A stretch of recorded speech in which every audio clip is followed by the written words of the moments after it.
when the lane moving fast, let them all cross. If they hate, then let them hate and make a bigger boss, What is up, ladies and gentlemen? We are back. We are live. It is the Freight Coach Podcast, the top podcast in transportation, coming to you guys every single weekday, 8:30 a.m. Pacific, 10:30 Central, to break down some industry headlines. But most importantly, you guys, provide some actual insight into what you can do with all of this information. If this is your first time tuning in, welcome. This is the real side of freight, ladies and gentlemen. And I do say that before every single show. And what I mean by that is I only speak with transportation professionals, because at the end of the day, you guys, I want to talk to the right individuals who have done what you're looking to do or who are currently doing what you're trying to achieve, so you can take that information, apply it, utilize it, and see a meaningful difference in your business and your life. Happy Monday, everybody. I got an action-packed solo show for you guys here today because, like I said, I'm trying to incorporate a little more strategy back into the show. So today we're going to be, I'm going to show you guys how I personally read a freight market.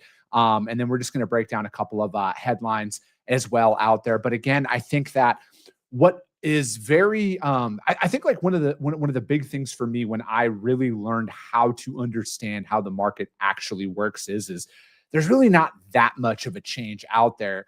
And I think that when you're out there and you're looking to onboard business, like I say, you're going to go in there, you're going to start out in the spot market more times than not. All right. I want to preface that. I'm not saying that you can't get RFP freight. I'm not saying that you can't get contracted freight and all of that stuff. I'm just bringing to you guys where my experiences have lied out there. And that is where you're going to start off in a spot market opportunity, and it's going to be a truck in hand and everything else. And again, a lot of this is predicated on, is it a last minute shipment Friday night? What's the transit time and everything else? But the information that I'm going to show you guys here is going to be, we're going to call it perfect world scenario, right? It's going to pick up on a Monday or a Tuesday, and it's going to deliver on a Wednesday or a Thursday. It's going to be first come, first serve shipper and receiver and everything else. Because again, I just want to teach you guys how to read said markets out there. And I use DAT a lot in my business, as a lot of you guys do. And for me, it's the amount of data that goes through there.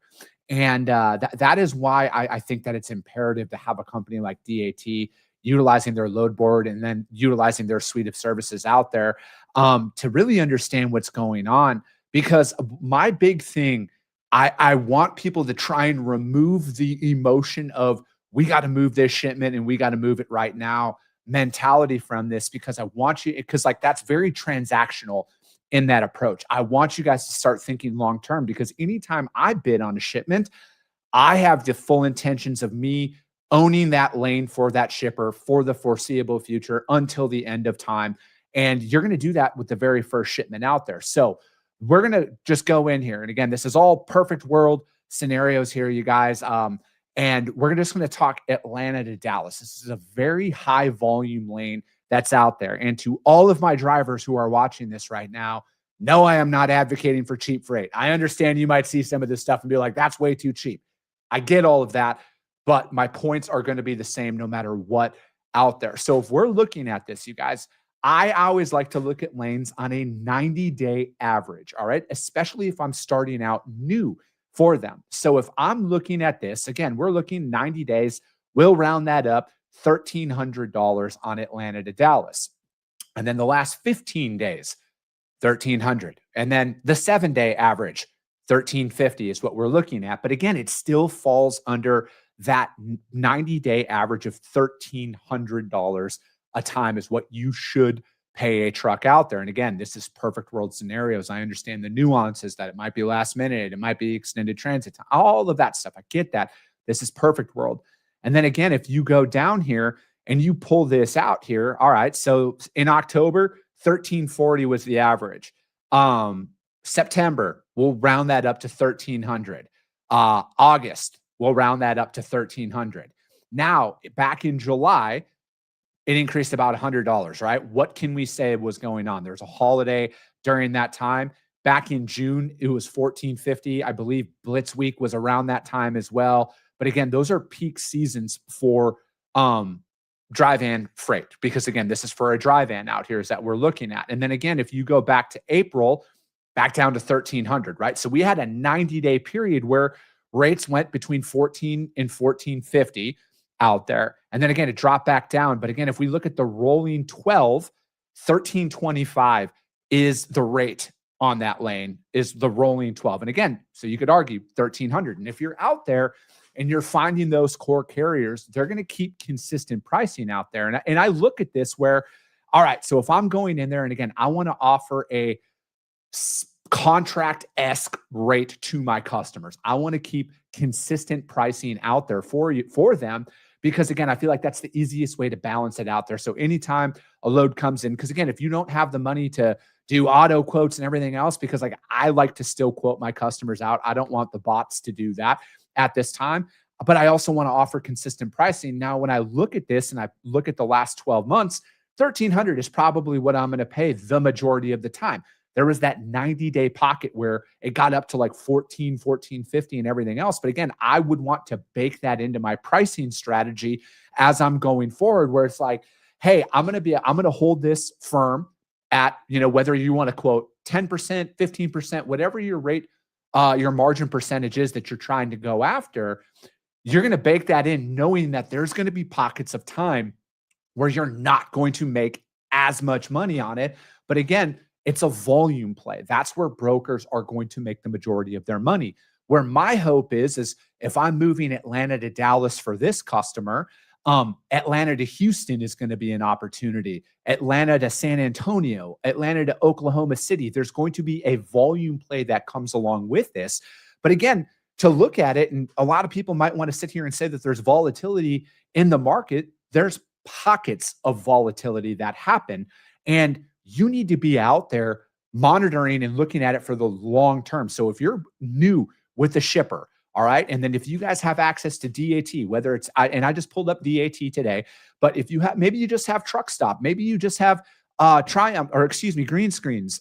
Sorry, they're Triumph now, but if you have that, you guys, there's a lot of data that's out there that you guys can play in and look at and reference as you're pricing that stuff. Because if you look at it and think that it's always going to be an elevated price, or it's always going to be moved at say $1,300 like this one, you're just going to be vastly mistaken. But again, if you're looking at it and you're bringing in the mentality that I take with a lot of this here, and I'll remove this from the stream, it didn't change that much, right? So if I'm moving forward, and now again, you got to account that holiday season, you look at Thanksgiving that's coming up, Christmas that's coming up. So you might look and be like, hey, probably going to increase around that time. So my margin percentage might get compressed during that. But again, if we're looking at the 90-day or the 6-month or the 12-month, I know that rate on Atlanta to Dallas should be at about $1,300. And again, if you are out there and you are sourcing the same capacity time and time again,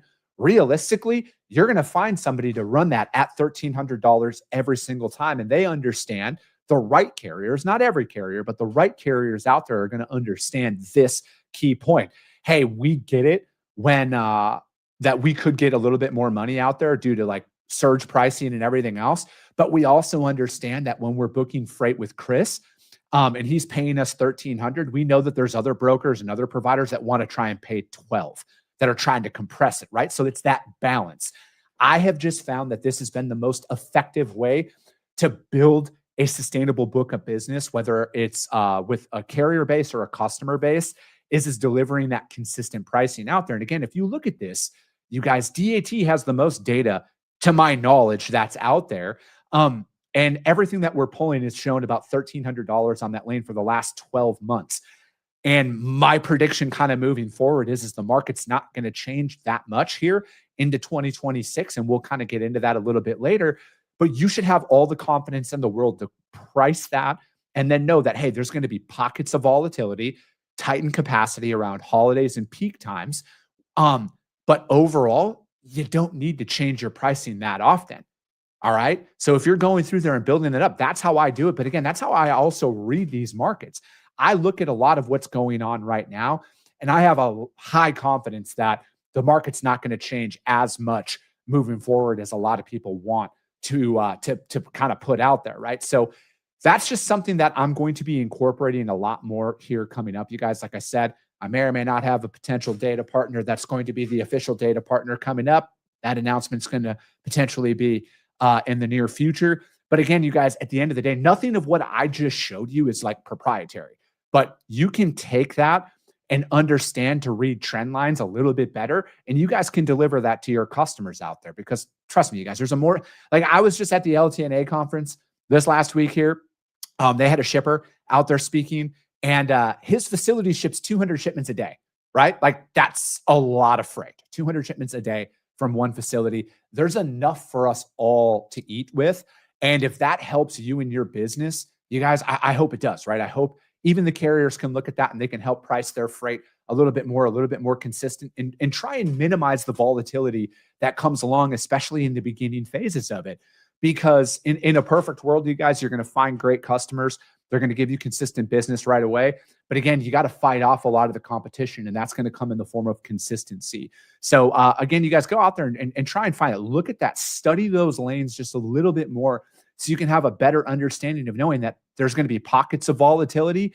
But if you're building your carrier base out there the way you should, those pockets of volatility are extremely minimized, because they know the inverse, right? Like, they know they could possibly go out there and get more margin during those surge peak times, but they also understand the inverse of when it's soft out there, that people are out there trying to move it for exponentially less. So you can deliver that consistent pricing out there. Again, you guys, this is just what I personally apply inside of my operations out there. But let's get into some articles here. Oh, sorry, I got to get my caffeine surge in here early, because I like to sleep at night. But anyways, you guys, first article we're going to break down, and I got a lot of opinions on this one.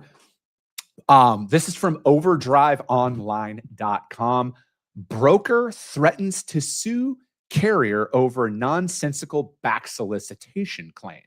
Now, back solicitation is never a good thing, and I'm not trying to sit here and say that it is, because yes, we put a lot of time and resources in there to gain people's business, and back solicitation is never a good thing, but you should never prohibit. Like, there's no, like, contracts aren't worth the paper they're printed on here in this industry, you guys. And the deeper you get into this industry, you'll kind of understand that, because it's a free market at the end of the day.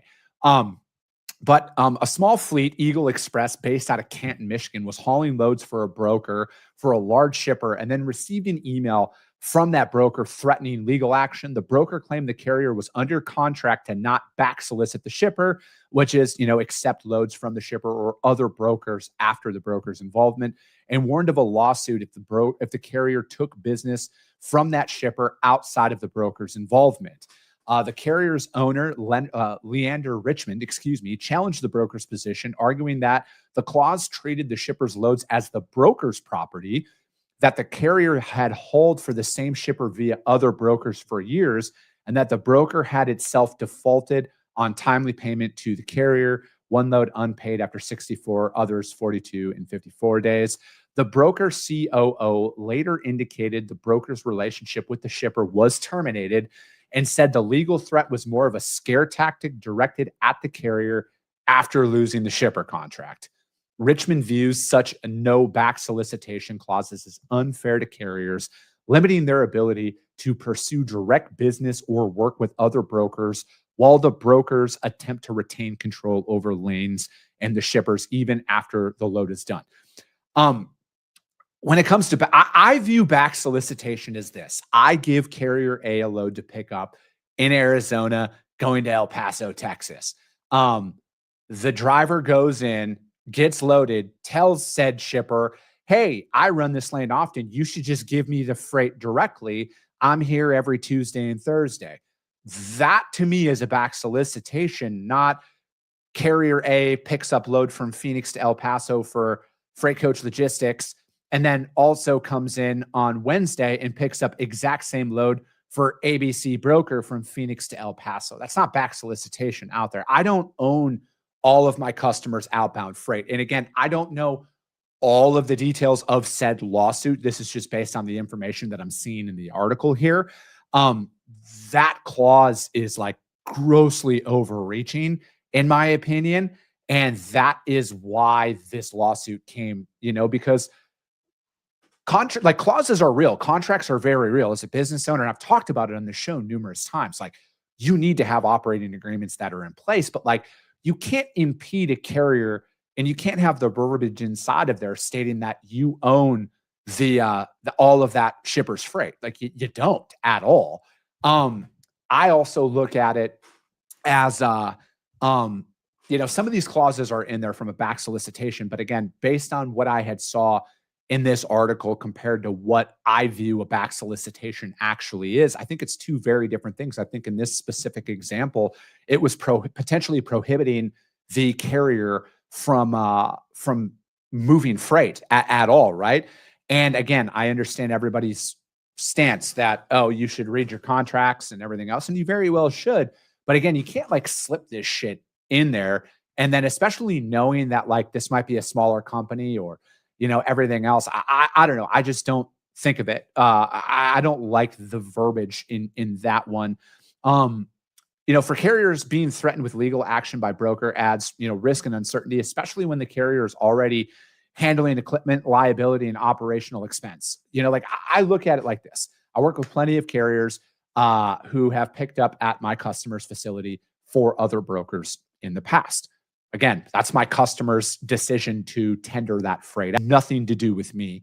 I look at it that it's one of those things that, again, I think like we're comparing apples to oranges, because yes, back solicitation is a bad thing from this standpoint. If, like I had described earlier, I give a load to carrier A to pick up from Phoenix to El Paso, and then the carrier is directly soliciting from that shipper, that's a problem, right? Because like I invested time, I invested resources, sweat equity, all of that stuff that comes along to build that relationship. That's very different than me having a clause in there that says that you can only haul for me with my shippers. And then if broker B has exact same load for the same mutual customer, that you can't haul from them. I think it's comparing apples to oranges, and you can't stop somebody from earning a living out there. And again, I think like, because it boils down to this, my relationship with my shipper is between me and my shipper.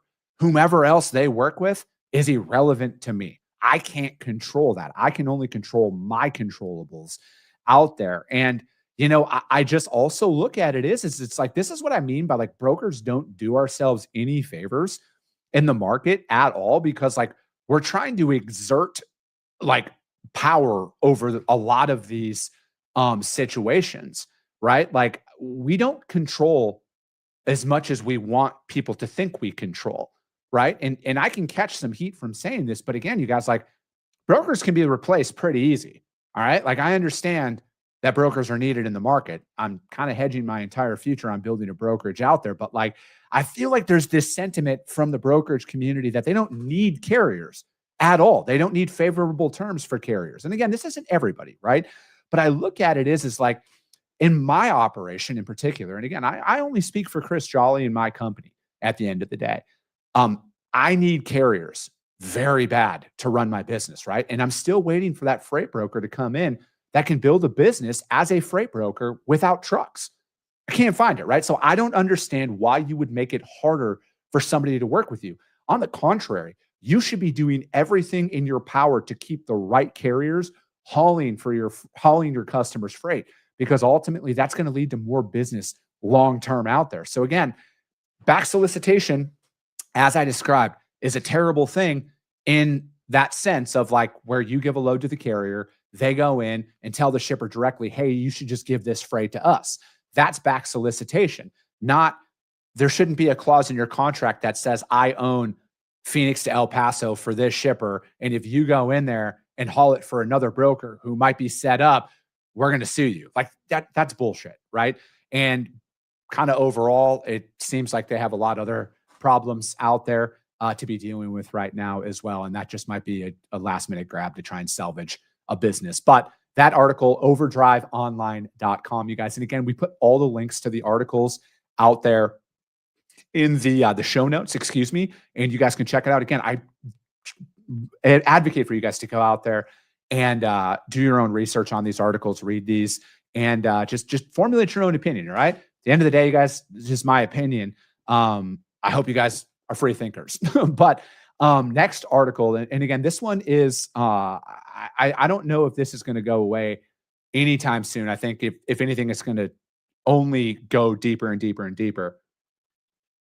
This article is from FreightWaves, and it's the California CDL fight signals national enforcement scrutiny out there. The U.S. Department of Transportation, via the FMCSA, is taking aggressive action against California over how the state issues CDLs. An audit found tens of thousands of CDLs in California may not comply with federal rules. Some licenses were all allegedly issued to drivers who were ineligible or remained valid long after their legal immigration status expired. As a result, the DOT imposed an emergency rule that California must pause issuing non-domiciled CDLs, and then re-review existing ones, revoke and reissue those that do not meet new strict criteria. There, obviously, the DOT is threatening to withhold funding, like $160 million. California disputes these claims. And then observers warn that the spotlight is on California now, but this could lead to a broader and more stringent federal enforcement across out there. You know, I look at this. I've already put my opinion out there on when it comes to the visa program and everything else, as long as they're doing it the right way and they're in accordance with the law, I have no problem with that, right? Work visas have been around for a very long time, and they're going to continue to be around for a very long time. My issue is how states can fraudulently issue CDLs, right? This isn't a partisan issue at all here, you guys. I think that finding 5 CDLs, that's one thing. Finding 5,000, that's a lot. 17,000 CDLs, you guys, were found to potentially be not valid. Think about that for a second. Like this is a safety risk. This is and this is something that I look at it where, in my honest opinion, based on the amount of stuff that I've seen, and again, and it's tough out there, you guys. It's tough for me to decipher kind of like what's real and what's not out there in today's environment with social media. But and again, this is why I'll always wait and pause to speak on issues, because like I kind of want to gather more and more facts. This is a bigger safety issue than I think most people are even looking into, because I know how to drive a truck. All right, like my dad was a truck driver. I learned how to drive a manual transmission. I know how to do it. Does that mean I'm qualified? Not at all. Why are there loopholes that says that just because somebody has a CDL that they are eligible to drive a truck? And again, I'm not saying that they don't know how, but like if there's a chance that somebody can get behind the wheel of a semi and have a CDL and isn't qualified to drive said CDL, this is, in my opinion, and I hope Secretary Duffy sees this statement here, we should pause all issuances of CDLs for like 6 months minimum to understand like how deep does this actually go. And again, if they are able to prove beyond a shadow of a doubt that everything that they have is valid, they'll be fine, right? Like I have to be able to prove that as a business owner here in the United States. I have to have a business license. I have to have a bunch of stuff that shows that, but I have all of my records readily available. So if our friends with the 3-letter agencies decided to knock on my door, I would be able to prove that I have a legal business here in this country. I think that when we're seeing this, and this is just one state, and again, I know that there's some red states in here, and this is why I'm saying this isn't a partisan issue. This isn't a left or a right, a red versus blue. This is a massive safety risk that is out here. And then again, I might be thinking a little bit too far down the line, but like, this is a matter of national security as well here, you guys. If you think about it, if you don't know who's driving your truck, what's not to say that they can't have ill intentions that come along with it if they're not qualified and everything else. And then again, I'm thinking out a little bit long term, and I could be overthinking this, but like if you've ever read a book in history, if you want to cripple a country, you just fuck up their supply chain. That's the best way to do it, right? So it's like when I see some of this stuff that goes on out there, I think like this is a greater safety risk than people are even really bringing to light. And that's something that's why I want Secretary Duffy to pause all CDLs for like the next 6 months. And that number can be arbitrary on the length of time, but they have to get a grasp under this, because if there's one state that's doing it, there's probably some other states that are doing it as well. And I'm not ever going to advocate for more federal hands in our day-to-day lives out there. But when it comes to something like this, and like I've said, there has to be a set standard. Standards are a great thing that are out there. And you need to have a set standard on how, if you're going to do interstate transit at all, they should be held the exact same standard, whether it's in Florida, Texas, California, Minnesota, Illinois, Kansas, it doesn't matter. There should be no way that somebody should ever be able to possess a CDL or even a driver's license without having passed actual safety standards and tests out there. That should never be a thing. And the fact that it's this bad, and this is just what we know about, imagine all the people who are operating out here that we don't know about. The ones that, you know, the ones that are illegally driving trucks because like they don't care about the law. Like, we need to have strict standards. We need to have enforcement. Standards are a very good thing. And I look at it as like, how much better would that profession be? How much better, how much safer would our roadways be? And again, I'm not saying that every driver out there is bad by any stretch of the imagination, but if you're breaking the law in any capacity, you need to be held accountable for that. Because again, as a business owner here in the United States of America, I have to abide by a certain set of rules and standards. Otherwise, I go to fucking jail. Everybody should be held to those same standards. That's why I think that there needs to be a pause on this for an extended period of time. It's not going to affect our ability to move commerce across state lines and operate, because guess what? The majority of people that are out there are doing the right thing. And that comes with visa holders and everything else. They're out here, they're legally operating, they're doing the right thing. But there's people out here who are not. And we need to stop that.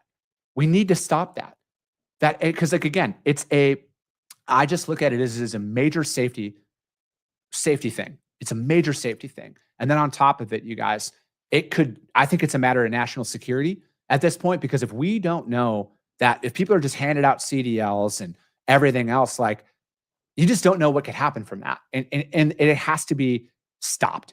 It really does. And anybody who's been in this industry for a very long time understands how bad it can be out there. And again, I think like it's going to take the entire industry to have this come to light. And, you know, I support Duffy in what they're doing in their efforts, right? Like, are they going to get everything perfect? Absolutely not.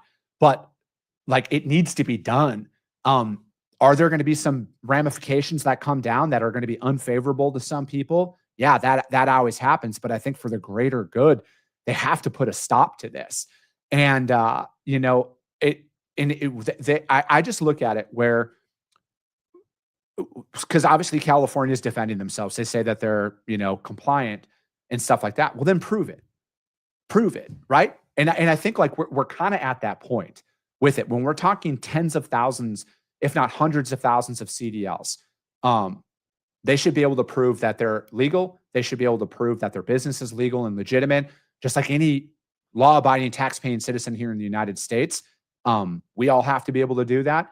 I think like we just need a hard stop for an extended period of time to get this in line. Because I just look at it like long-term safety, long-term ramifications I don't think a lot of people can comprehend what would happen if like it was, hopefully it's not, but like if it is a matter of national security, how bad that could get.